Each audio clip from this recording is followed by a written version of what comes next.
Deus está presente e viva Jesus em nossos corações para sempre.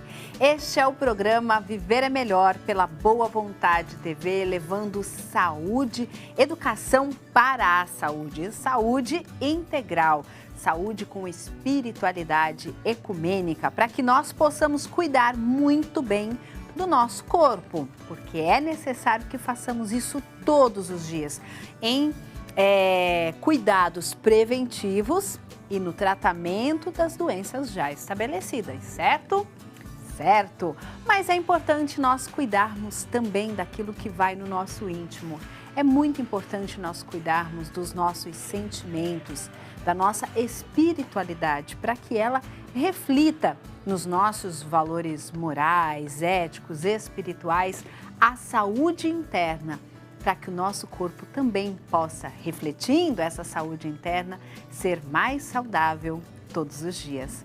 Aqui você é muito bem-vindo, aqui você é muito bem-vinda. Este é um programa para toda a família e nós contamos sempre com a sua participação.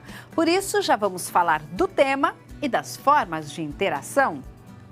O nosso tema do dia é o TDAH. É uma sigla para falar do transtorno de déficit de atenção e hiperatividade. Você já ouviu falar sobre isso? Tem um filho com este problema aí em casa? Pois você pode compartilhar dúvidas e experiências com a nossa equipe. Nós traremos aqui um especialista para falar acerca deste tema e responder às suas questões. Mas hoje a gente vai falar sobre, então, esse TDAH e os reflexos dele na vida adulta. Então, a importância da gente cuidar desde a infância, desde que o diagnóstico é feito, né? E como isso vai se refletir no cuidado ou não cuidado na vida adulta daquela pessoa. Para participar é muito simples, basta você ligar para aquele telefone que você conhece de qualquer parte do país, você liga com o custo de uma ligação local mais impostos. 0300 10 07 940. Ah, mas eu sou adepto das tecnologias, eu tô aqui com o meu celular, não tem como eu mandar uma mensagem? Claro que tem, é só você entrar no WhatsApp e adicionar aí o nosso telefone pelo WhatsApp, é o 11 99801 1242. 99801 1242. Não esqueça que o nosso código de área é o 11. E ainda tem para você que gosta de um tablet, de um smartphone com super tecnologia e acessa a Boa Vontade TV por essa tecnologia, o aplicativo Boa Vontade Play. É de graça, é só você baixar na sua loja de aplicativos. Você vai ter acesso aos conteúdos que você vê aqui na Boa Vontade TV, música legionária, prece para elevar o seu coração, além da oportunidade de assistir a nossa programação ao vivo e interagir com a gente. Bom, hoje então nós vamos falar sobre o TDAH na vida adulta, né? Os reflexos dele na vida adulta, e vamos receber o doutor Alfredo Simonetti, psiquiatra e psicanalista, professor titular de Psicologia Médica da Faculdade de Medicina do São Camilo, aqui em São Paulo. Boa tarde, doutor. Seja muito bem-vindo mais uma vez aqui no nosso programa. Vamos nos sentar, é um prazer recebê-lo.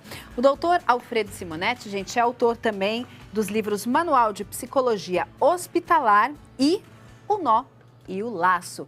E vai explicar primeiramente para a gente poder compreender um pouquinho mais o que é esse TDAH, esse transtorno do déficit de atenção e hiperatividade, doutor. Então, primeiro, obrigado pelo convite para participar do programa.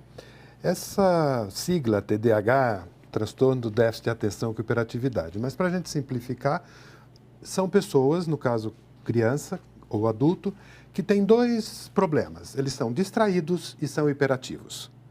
Então, eles são pessoas que ficam meio no mundo da lua, estão conversando e, de repente, o pensamento vai para longe.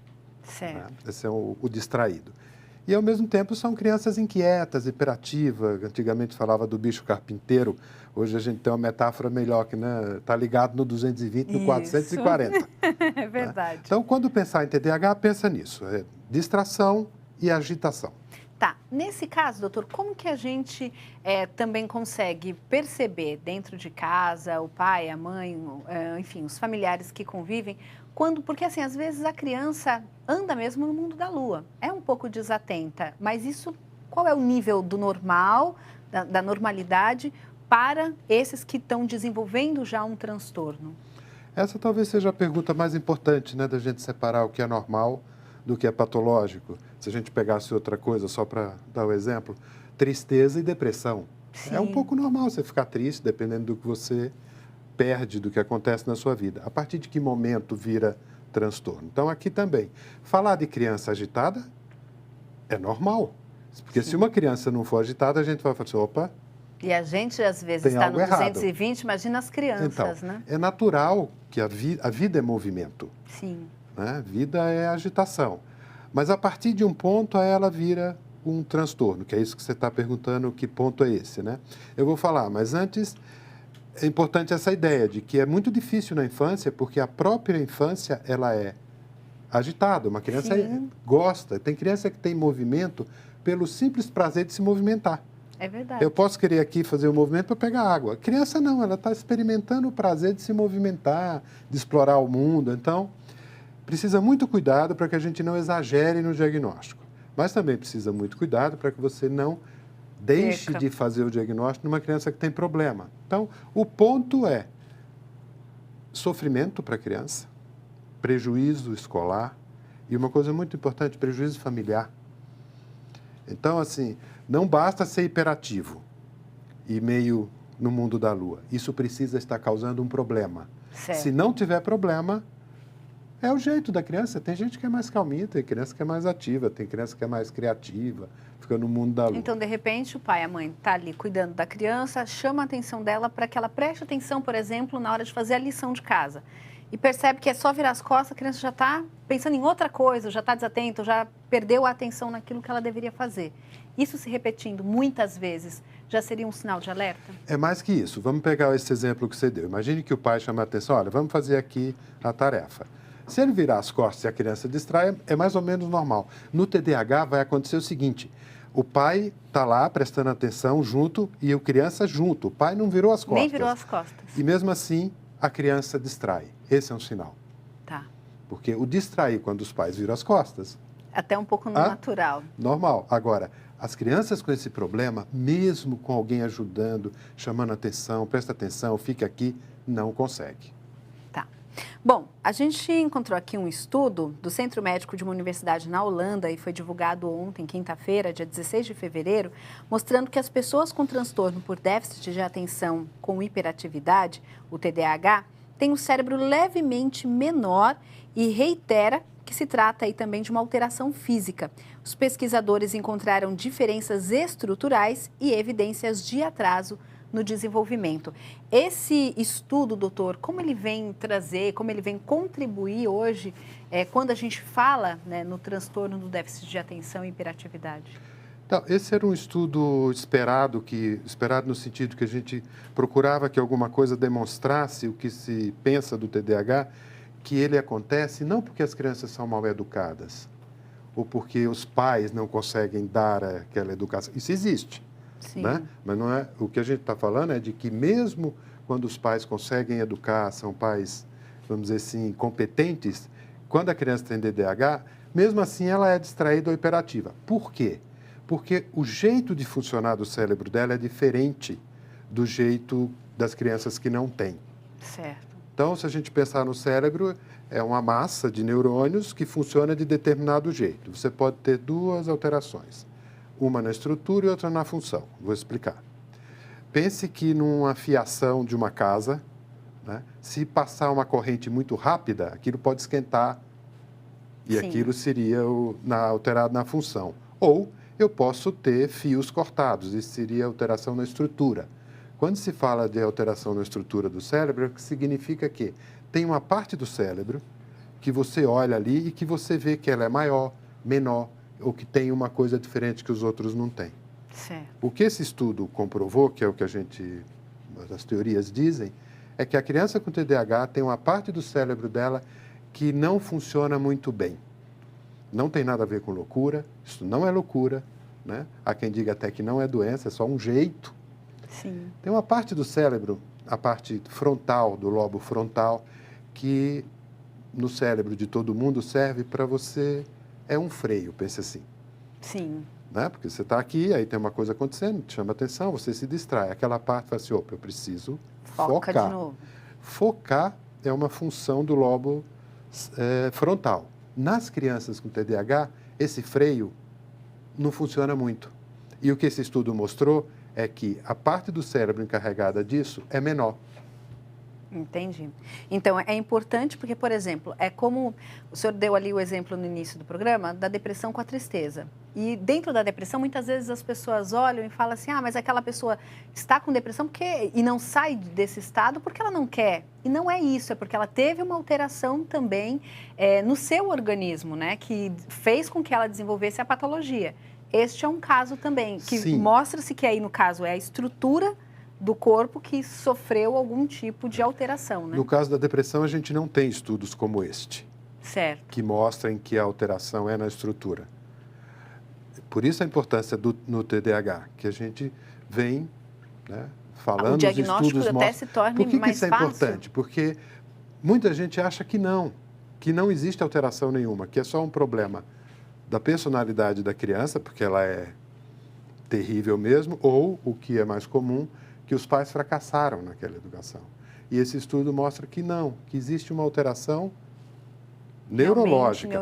Nada do outro mundo, não vai dar nenhum grande problema motor, físico. O problema é esse, é o jeito de funcionar. A criança não consegue se concentrar e fica distraída também. Bom, os sintomas vão ser iguais para crianças, adolescentes e adultos? Doutor? Não. Primeiro, assim, que na criança a gente tem dois grupos. Tem aquela criança com TDAH que é mais distraído, que é no mundo da lua, e tem aquela outra que é o ligado no 220, que é hiperativo. Sim. E tem os mistos, tem os dois. Então, você tem 3 tipos, né? O agitado, o distraído e o do mesmo jeito. Quando a criança cresce, no adulto, fica mais o distraído, porque o adulto consegue controlar a agitação do corpo, mas não consegue controlar a agitação da mente. Eu posso pedir para você assim, não mexa o braço. Mesmo que você tiver com vontade, você consegue. Agora, se eu te pedir, não pense em tal coisa. É a primeira coisa que a gente vai fazer, né? Então, o adulto, ele controla mais o corpo. Então, você tem no adulto um predomínio dos sintomas da distração e na criança você tem os 2 tipos. Certo. Bom, eu queria que o senhor explicasse para a gente o que muda no cérebro de uma pessoa com TDAH. E aí a gente tem até aqui uma ilustração. Então, esta parte aqui é o lobo frontal. Sim. Essa é a parte encarregada de foco. É o nosso freio. Nosso freio. Então, você tem um impulso que vem de outra parte aqui, uma vontade de fazer alguma coisa. De qualquer tipo de coisa. De comer, de beber, de andar. Então, ela vem pelo cérebro. E essa parte aqui, no córtex cerebral frontal, é o encarregado do freio. O que a gente supõe, e agora esse estudo mostra, é que ela é como se... Imagine que esse cérebro aqui fosse um tecido. Certo. Você tem um tecido de lã bem grosso. E ele pode ficar mais de tanto lavar esgarçado. Sim. Né? O cérebro da criança com TDAH, a gente supõe que nesta região específica, ele é mais esgarçado. Só um pouquinho. Mas este pouquinho já faz toda a diferença. Porque pense num carro. Um carro com um breque um pouco mais fraco, você pode... Não sobe, ela não para na ladeira. Não para. Né? Então, essa é a diferença. Então, é nessa região do córtex, do lobo frontal, que se supõe que é diferente, que é a região encarregada do controle das funções executivas. Aqui a gente tem até a diferença, né? Sim. Sem TDAH e com TDAH. E com TDAH. Aqui não dá para ver muito, né? Porque vai ser aqui, como eu te vai disse, ser fininho, a olho falou, nu, né? isso é quase nada. Nada. Por isso é preciso um estudo. Se você, vamos imaginar, que pegasse o cérebro das 2 crianças numa tomografia comum, você não nota a diferença. Isso que eu ia perguntar. Talvez isso no exame fosse aparecer. Então, não agora vai. Também não vai. É preciso um estudo específico, pegar essa imagem, fazer um tratamento. Por que isso é importante? Para mostrar que o diagnóstico do TDAH não é feito com exame. Certo. Não adianta pedir tomografia, ressonância, vai dar normal. É só estudos como esse que usam microscópios eletrônicos de última geração. Então, não dá para fazer, não dá para chegar para o médico, meu filho está agitado, doutor, vamos pedir exame. Não precisa. Ou melhor, o exame que a gente faz é para dizer que não é outro problema. que não tenha um tumor cerebral, que não tenha epilepsia, que não tenha outra coisa. O diagnóstico é clínico. Isso que eu ia perguntar, hoje como é feito então o diagnóstico? O diagnóstico é pela história da criança, pelo que a mãe conta, pelo que a gente observa. Então, assim, a gente, para fazer o diagnóstico, tem 3 coisas. Tem que ter uma história na família, a mãe tem que contar essas inquietudes, essa distração. Essa distração tem que acontecer também na escola. Não existe isso de criança com TDAH em casa que não tem TDAH na escola. Isso é outro tipo de problema. Tá. Ou o contrário. Não tem criança com TDAH na escola que é sem TDAH em casa. Em casa. Tem que ter as 2 coisas. Então, a gente pede relato da escola, tem que ver o que os professores dizem, o que os pais dizem e observar a criança. Você nota, é uma criança que não para. Os nossos consultórios, então, por exemplo... A gente consegue fazer o diagnóstico hoje, doutor, mesmo nessa fase antes da escolarização? Não, da alfabetização, antes da escolarização aliás. É muito difícil. Porque, primeiro, que é um tempo onde o movimento é muito mais natural e você ainda não tem como medir a distração. Tá. O diagnóstico é feito mais ou menos a partir dos 5, 7 anos, onde você começa a ter o prejuízo na escola e os problemas de relacionamento. É aquela criança que é impulsiva, que na hora do jogar, do brincar, ela não sabe esperar a vez dela. Certo. E os coleguinhas vão ficando bravos, não vão gostando. São crianças que, às vezes, não dormem, têm dificuldade de dormir, são muito agitadas, falam demais. Tem crianças que ficam irradiando o que está passando na televisão para os pais. Agora... E as pessoas não conseguem prestar atenção. Não deixa ninguém falar. Falam muito. Isso quando é mais até uns 5 anos. Aí, quando vai para a escola, fica evidente a dificuldade de prestar atenção. Então, por isso o diagnóstico é feito mais nessa faixa etária. Bom, doutor Alfredo, eu queria que o senhor falasse então para a gente o que prometemos no bloco anterior. Hoje, muitas pessoas, muitos jovens, adolescentes, ainda recebem o diagnóstico do TDAH nessa fase que a gente chamaria de mais tardia? Isso acontece? Sim, podemos chamar mesmo de tardio, porque o transtorno começa na infância. É um transtorno no desenvolvimento. Não existe isso de alguém começar a ter TDAH com 15, com 20 ou com 40. Se a pessoa começa a ficar distraída e agitada nessas faixas etárias, 15, 30, 40, é outro problema. Sim. Não é TDAH. Porque o TDAH é uma coisa do processo, vem desde a infância. O que acontece é que hoje, com mais informações, programas como esse, divulgam a ideia. Então, um pai e uma mãe hoje que tem uma criança com esses sintomas vai poder ter essa informação. Mas há 20 anos atrás... Não tinha. Não tinha. Então, as crianças não eram diagnosticadas com TDAH. O diagnóstico era de criança desleixada, vagabunda, não gosta de estudar, né? Que é um torto na vida. Né? E essas pessoas hoje, que eram crianças... Imagine alguém hoje com 30 anos. Há 20 anos atrás, quando ele tinha 10, nos falava em TDAH.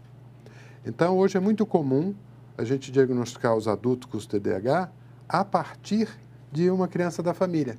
Então, o pai fala assim, mas isso aí que meu filho tem, se isso é TDAH, então eu também tenho, porque eu era assim. Aí vai investigar, percebe que é isso. Porque há um componente genético muito alto. Se você tem uma criança com TDAH, a chance de você ter um tio, um pai, é muito alta. E o contrário, se você tem um pai com TDAH, a chance de um dos filhos ter também é alta. É alta. E aí a gente precisa buscar esse tratamento, então, em qualquer fase que seja, né? É muito comum os adultos ficarem, às vezes, com raiva dos pais. Meu pai e minha mãe não viu. Se tivesse visto, a minha vida teria sido outra, teria sido melhor. Talvez, né? Mas cada época tem a sua condição, isso que né? Eu ia falar. Até porque, por exemplo, há 20, 30 anos, a vida que se levava era outra, né? Hoje a gente vive em casas menores, uma vida mais agitada, e aí o processo, talvez, até de percepção se torne maior, né? Sim. Hoje o adulto que se queixa dessa história, de que ele tinha TDAH e não foi percebido, não é tanto vamos dizer assim, pela agitação, é pelo fracasso escolar e profissional. Então, um dos sintomas... Porque essa dificuldade vai acompanhar adulto, na vida, né? Na criança, uma criança agitada e distraída é uma coisa. Agora, um adolescente distraído e agitado tem problemas de socialização, chance maior de ir para as drogas. E um adulto Qual é o problema? Ele tem problemas de emprego, não para em emprego, não termina a faculdade, né? É alguém muito impulsivo, e um adulto impulsivo gera 2 problemas: drogas e criminalidade, por exemplo, Sim. problemas de trânsito. Os relacionamentos amorosos de um adulto com TDAH é um desastre, porque a pessoa gosta, ele é uma pessoa legal, mas esquece que marcou o encontro. Tá falando... Bom, esquecer data já é uma coisa comum Não, em todo mundo. nem precisa TDAH, mas ele esquece outras coisas, esquece que marcou, perde as coisas, perde o telefone. Perder celular, TDAH com adulto, é uma coleção de perdas. A chave do carro, a chave do apartamento, fica trancado para fora de casa. Acaba tendo, então, até perdas financeiras, né, doutor? Muito. E o companheiro, a companheira, uma hora fica irritado. Sem tirar aqueles que olham e aí o namorado percebe assim: você não está prestando atenção no que eu falei, né? O que eu falei? Aí já não sabe mais, já está meio perdido ali em todas essas coisas. Então, a gente pode também falar que isso vai causar, ao longo da vida, o não diagnóstico, o não tratamento do TDAH, especialmente já nessa fase mais adulta, pode também afetar até a autoestima daquela pessoa. Principalmente porque a pessoa que tinha TDAH e não foi diagnosticada cresceu achando que ela era o quê? Preguiçosa, que ela era vagabunda, que ela era deficiente mental. E quando essas pessoas adultas descobrem, dá um alívio. Assim, então quer dizer que eu tinha um problema. Não sou eu que sou um troncho na vida. Então, esse é o valor do diagnóstico no adulto, é para que, de alguma forma, ele refaça essa autoimagem. Porque a autoimagem dele é muito ruim. E não só a autoimagem, a imagem que os outros têm dele também. Também. E, às vezes, a pessoa chegou lá aos seus 30 anos, tentando driblar, de alguma maneira, esse transtorno, essa deficiência que ele adquiriu na vida, né? O que ele teve, né, na vida. Ainda vale a pena, doutor? Eu queria que o senhor trouxesse essa fala, então, assim, de... Por que a gente depende. Trataria a doença, o diagnóstico, o transtorno, já nessa fase adulta? É muito comum, por exemplo, eu recebo muito no consultório, como eu trabalho com adulto e criança, adultos falam assim: eu descobri que eu tenho TDAH. Eu falei: muito bem, isso não é igual a tratar. Só vale a pena tratar se você tiver prejuízo. Tem gente que consegue se virar, escolhe a profissão que não precisa. Então, profissões criativas, de artes, vão muito bem para quem tem TDAH. Agora, certo. O cara tem TDAH e resolve ser contador. Aí é complicado. Né? Resolve profissões que exigem muita atenção. Trabalhar numa área de TI, por exemplo. Se na área de TI é bom se ele estiver no setor de criar os projetos, de executar. Já fica mais difícil. Né? Então, o tratamento no adulto depende. Se ele tiver conseguido, como você disse, driblar ou compensar, deve seguir assim sem tratamento. Porque ele já desenvolveu um método próprio. Ele aprendeu a viver com isso, que seria o melhor tratamento possível. É na questão clínica que se percebe? Sim, isso não existe exame para diagnosticar o TDAH. O exame que o médico pede é para excluir que não seja outro problema, porque o diagnóstico mesmo é clínico. O que quer dizer com clínico? É a história de vida da pessoa, como é que foi na escola quando era pequena, como é que foi em casa, como é que foi na adolescência e como é que é a vida atual com os problemas. Certo. É a história dos problemas, a origem, o tempo de evolução que faz o diagnóstico. Mesmo testes, existem muitos testes como questionários, eles não são muito bons porque são muito genéricos.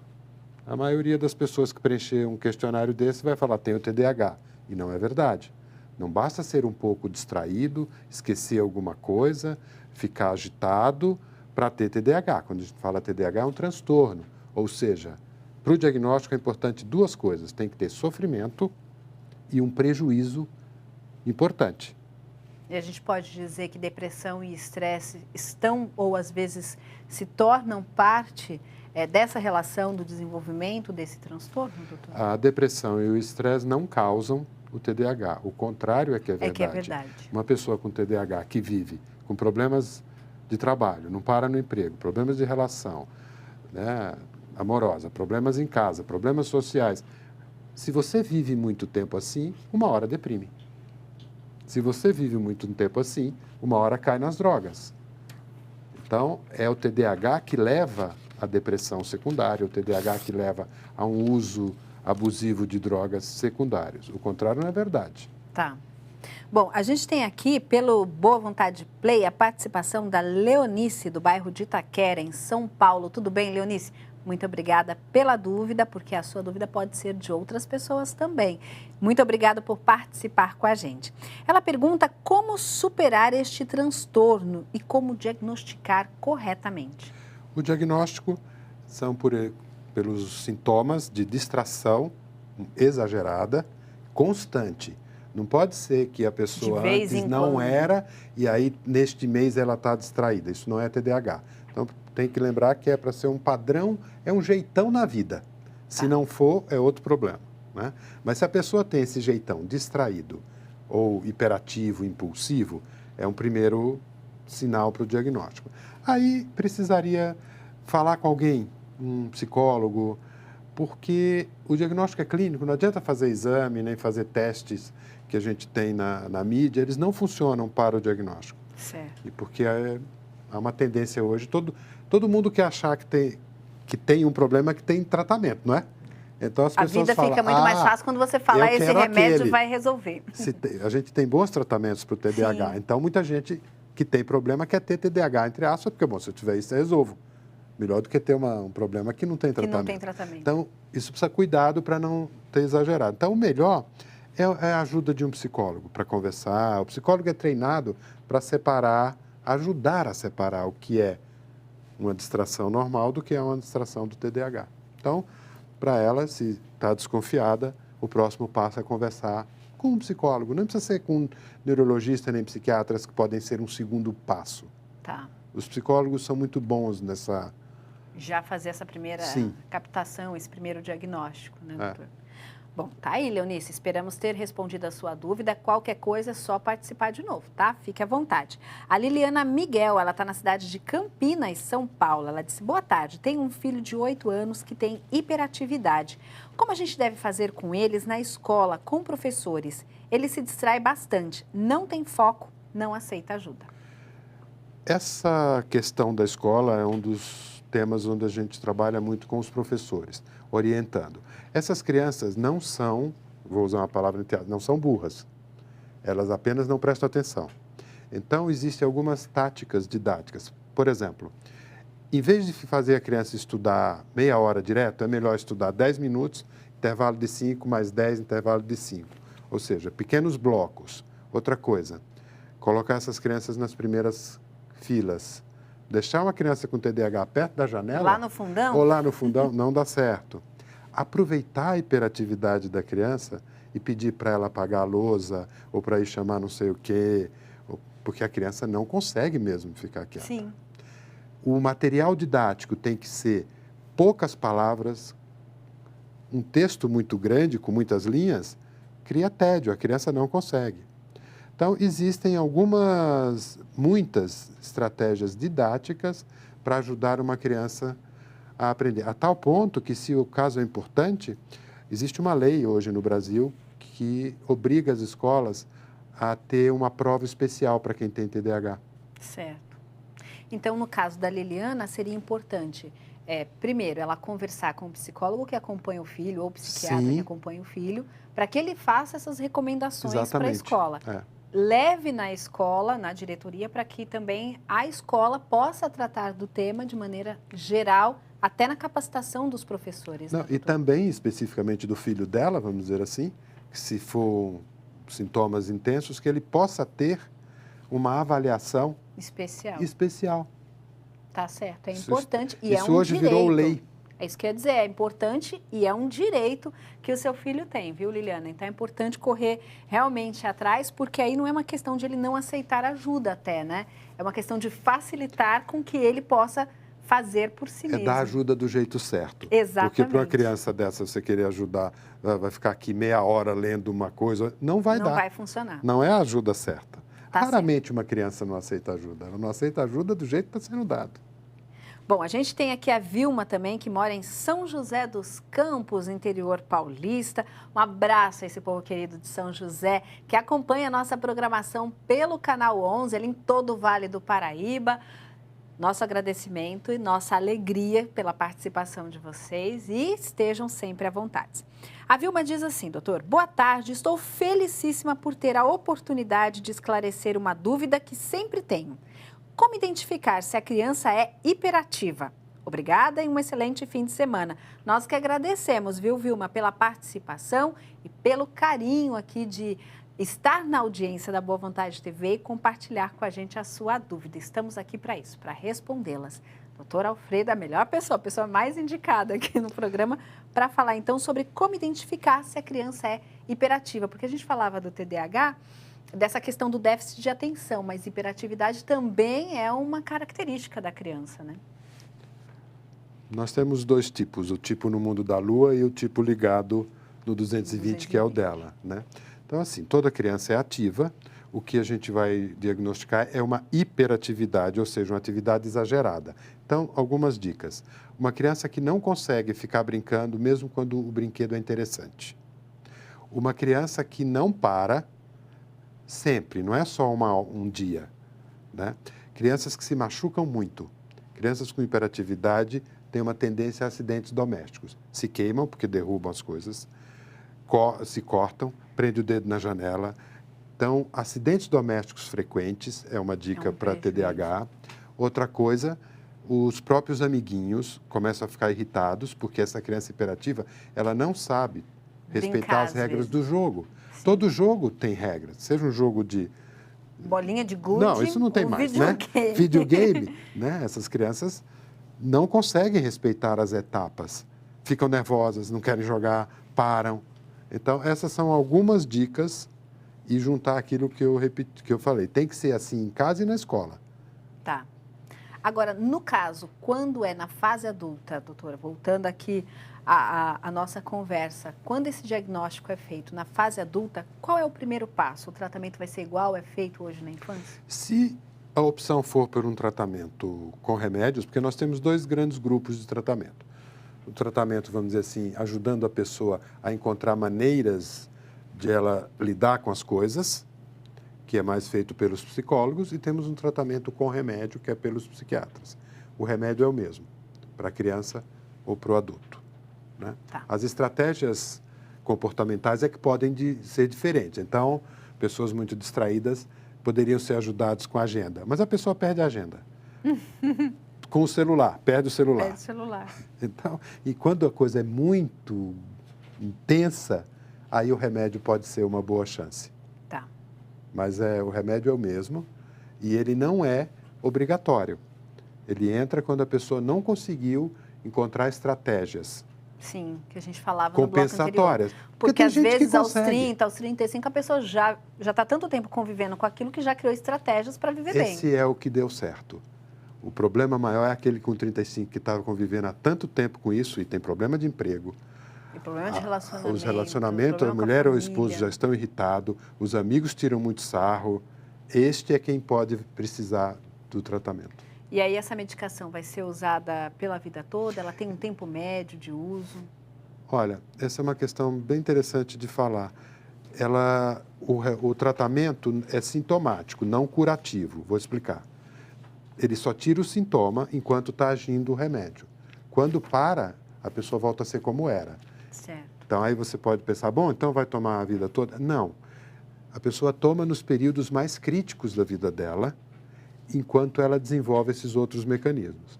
Mas a informação é, infelizmente, o remédio não cura. Não é como um antibiótico que vai lá e matou a bactéria. É mais como um analgésico. Vai lá e tirou a dor, mas certo. Não curou a causa da dor. Sim. E aí eu queria que o senhor falasse também quais são os resultados que vão ser alcançados com o uso da medicação a longo prazo, porque o senhor falava que ela vai combater ali naquele momento o problema, né? E isso vai ser um resultado permanente, enquanto há o tratamento médico. Enquanto ela toma o remédio. Quando ela parar, ela volta a ser. Mas o resultado é muito interessante, assim, ou seja, quando a pessoa tem TDAH, o remédio faz diferença. Tá. Veja uma história.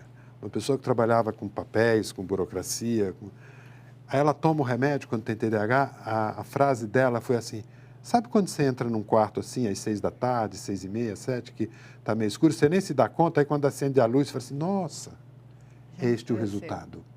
A pessoa funciona melhor, trabalha melhor. Os amigos, a pessoa não diz, eu oriento os pacientes, falo assim, não diga que está tomando um remédio, para ver o que acontece.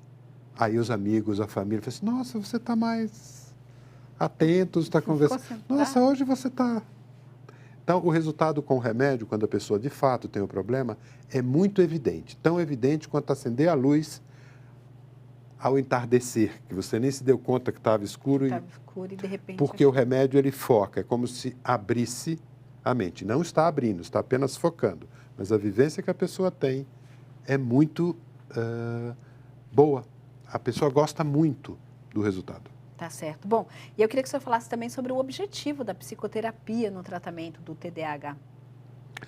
Primeiro, o objetivo é ajudar a pessoa a se livrar dessas autoestimas baixas, da imagem que ele ficou de si próprio, de que é uma pessoa vagabunda, troncha, perdida na vida. Sim. Então, esse é o primeiro objetivo. Fala assim, olha, será que você é mesmo isso ou isso não foi alguma dificuldade? Como lidar com isso? Esse é o primeiro objetivo. O segundo é encontrar maneiras de viver bem, apesar do TDAH, porque existem. Sim.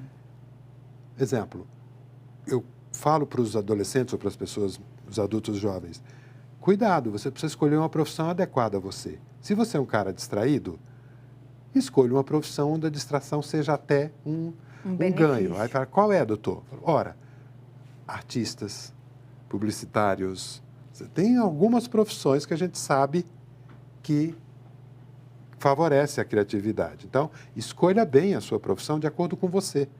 A mesma coisa eu posso falar, olha, se você, sei lá, você não é muito alto, você quer ser basquete, é melhor você escolher jogar futebol do que basquete. Ou, o que eu ia falar era isso, né? Você não é muito bom em matemática e vai trabalhar na área de finanças. Então, tem que fazer essa escolha de acordo com as suas características, até para tornar a sua característica, que antes era um sintoma, num talento. Certo. Então, o remédio não faz isso. Quem faz isso é a psicoterapia. A gente recebeu aqui a dúvida da Luciana Medeiros, de Presidente Prudente, no interior de São Paulo, pelo aplicativo Boa Vontade Play. Ela pergunta, o meu filho foi diagnosticado com transtorno de déficit de atenção. O que muda a partir daí, desse diagnóstico? Primeiro, de que é um problema, um déficit, e não uma má educação. Isso já é uma grande... Já é um avanço mudança. Importante. A outra, a possibilidade de um tratamento orientado para os problemas. Então, na escola, algumas escolas têm mesmo já essa informação do produzir, o jeito de dar aula, o jeito de estudar em casa vai mudar, deve mudar. E, no limite de casos muito graves, muda a possibilidade do remédio, que faz muita diferença quando é bem indicado. Tá certo. A dúvida do Felipe Souza, de Curitiba, no Paraná, é como ajudar no desenvolvimento da criança com TDAH. Então, como pai, o que a gente faz? Primeiro, entender que a criança está fazendo aquilo por uma dificuldade e aí ajudar no ambiente escolar e no ambiente social. No ambiente escolar, já falamos aqui algumas dicas. Vou falar aqui do ambiente social. Das piores consequências para uma criança com TDAH são os problemas com amigos. Porque como ela não sabe esperar a vez dela, ela passa a ser uma criança que os outros rejeitam ou se aproveitam. Então, na escola, se vai só fazer uma pergunta boba ou aprontar alguma coisa, todo mundo já sabe quem é o impulsivo que faz. Então, fala para ele faz. Então, ele passa a ser usado pelos colegas e acaba sendo muito mais punido, vai para a diretoria muito mais vezes, quando, na verdade... Então, foi um coletivo, o que o pai pode fazer? Né? Ajudar a criança a aprender a se controlar. Então, existem pequenos jogos, pequenas coisas, a disciplina nesse sentido do controle. Certo. Mas sempre em blocos, aquela ideia do pouco tempo para cada atividade. E aí, nesse caso da criança, é importante, então, que o pai também busque esse recurso, talvez ali, com um psicólogo? Olha, como o psicólogo, fazer esses jogos no dia a dia? Sim, como mas trabalhar existe uma boa literatura sobre livros de TDAH para os pais, para as crianças. Eu acho que é informativo. Existe uma associação no Brasil que as pessoas podem acessar, que tem lá dicas de livros, dicas para os professores. Qual que é o site? É www.tdah.org. É uma instituição voltada mesmo para um serviço público e, às vezes, a pessoa não tem como ir no psicólogo, ou porque não tem acesso, não tem psicólogo que trabalhe com aquilo, ou porque hoje em dia nós sabemos toda a questão econômica mesmo. Sim. Então, o que eu estou dizendo é que existe um meio de ter informações e ter ajuda sobre TDAH, que são livros escritos para os pais, para os professores, para a criança, para a adolescente. Onde acha esses livros? Estão relacionados no site dessa associação. Então, www.tdah.org. E aí você vai ter todas essas informações, Felipe. Espero que seja uma boa fonte de pesquisa, que você consiga trabalhar aí com o desenvolvimento do seu filho. E nós temos aqui a dúvida do Clóvis de Carvalho, de Camaçari, na Bahia. Como o TDAH afeta a qualidade do trabalho? Em primeiro lugar, as pessoas com TDAH costumam ficar muito entediadas com o seu trabalho. Alguma coisa que elas gostam muito, esse gostar muito dura pouco. Então, são pessoas que mudam muito de emprego, mudam muito de projeto dentro do trabalho. E afeta, porque se é uma coisa a longo prazo, essas pessoas costumam fracassar, porque elas se desinteressam do trabalho. Né? Outra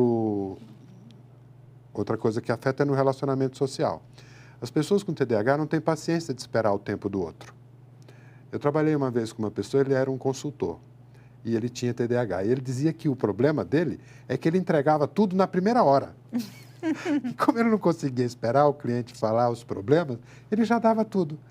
Então, o paciente com TDAH não sabe, não consegue entender que existe um tempo de ver as coisas, um tempo de entender e um tempo de concluir.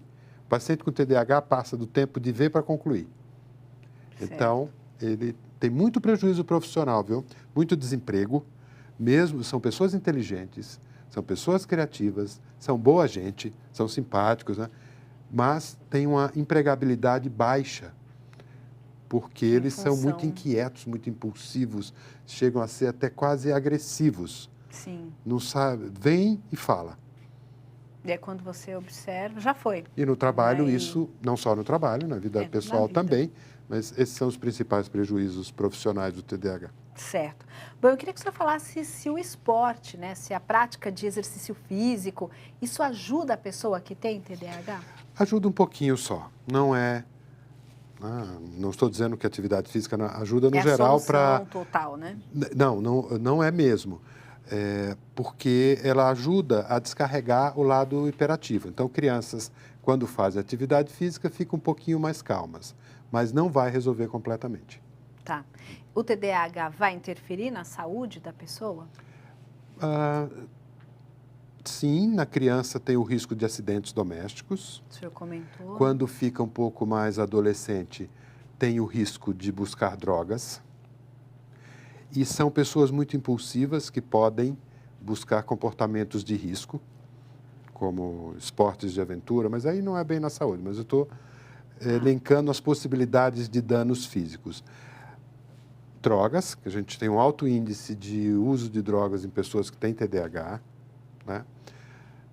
Fora isso, ela não vai provocar nenhuma grande doença.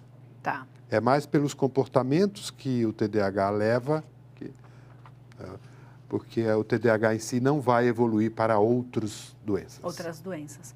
E no caso do diagnóstico precoce, doutora, a importância disso, de a gente conseguir cada vez mais diagnosticar na infância para que não chegue a uma fase adulta já com outros problemas ou com desafios que poderiam ter sido evitados já desde a infância, acarretados para essa vida da pessoa.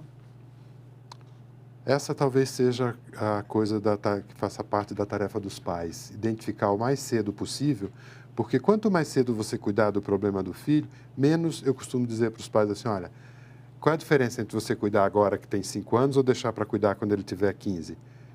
Quando ele tiver 15 já queimou o filme dele. Então, o diagnóstico precoce protege as crianças de queimar o filme, tanto com os outros e com ele mesmo, com a autoimagem. Tá certo. Bom, doutor Alfredo, muitíssimo obrigada pela presença aqui no programa Viver é Melhor. Os nossos votos que o senhor volte aqui outras vezes para esclarecer a nossa audiência. Muito obrigado.